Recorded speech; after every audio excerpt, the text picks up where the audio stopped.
अष्टावक्र गीता उपदेश संख्या 42। जगत में कर्मादिकों के अभ्यासरायण जो अज्ञानी पुरुष हैं वे उस आत्मा को नहीं जानते हैं जो शुद्ध है, अर्थात जो माया मल से रहित है, जो स्वयं प्रकाश है, जो परिपूर्ण है, जो प्रपंच से रहित है और जो दुख के संबंध से भी रहित है। अष्टावक्र जी कहते हैं कि हे जनक, जो मूढ़ अज्ञानी जन हैं वह कर्मों से अर्थात योगाभ्यास रूप कर्मों को करके भी मोक्ष को कदापि नहीं प्राप्त होते हैं। अष्टावक्र जी कहते हैं कि हे जनक, अज्ञानी मूढ़ चित्त के निरोध करने से ब्रह्म रूप होने की इच्छा करता है, इसीलिए वह ब्रह्म को नहीं प्राप्त होता है। और जिस धीर ने अपने को ज्ञानी निश्चय कर लिया है वह मोक्ष को नहीं इच्छा करता हुआ भी मोक्ष को प्राप्त होता है। जो मूढ़ अज्ञानी है उसका ऐसा ख्याल है कि मैं वेदांत शास्त्र और आत्मविधि गुरु के आधार के बिना ही केवल चित्त के निरोध से ही मोक्ष को प्राप्त हो जाऊंगा। ऐसा दुराग्रही पुरुष संसार से छुड़ाने वाला जो ज्ञान है उससे परांगमुख होता है। इस संसार के मूला ज्ञान का वह छेदन नहीं कर सकता है।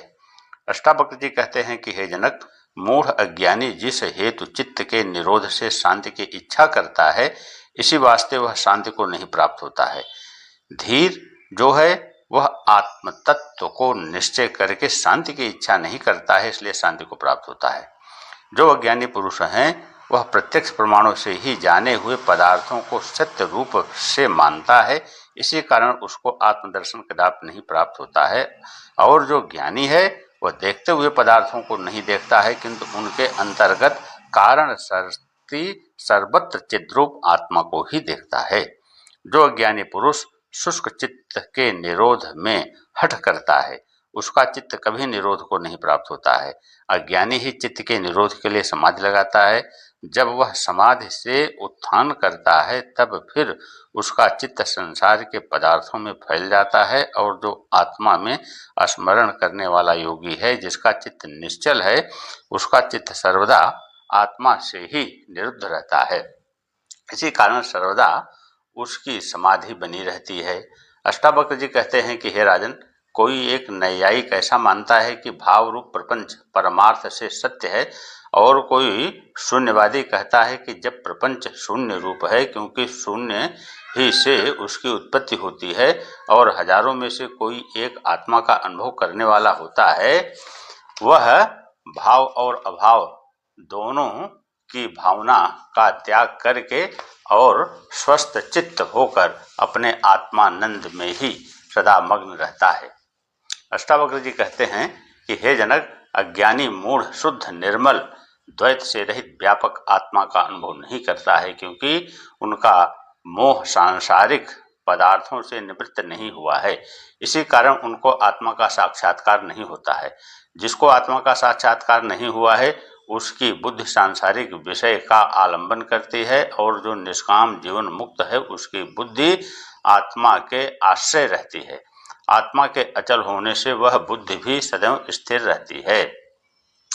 मूढ़ मुमुक्ष विषय रूपी व्याघ्रों को देख करके भय को प्राप्त होता है और चित्त की वृत्ति एकाग्र करने के लिए पहाड़ी कंदरा में प्रवेश कर जाता है, परंतु उसका कार्य सिद्ध नहीं होता है, क्योंकि वासना रहित पुरुष रूपी सिंह को देखकर विषय रूपी हस्ती असमर्थ होकर भाग जाता है।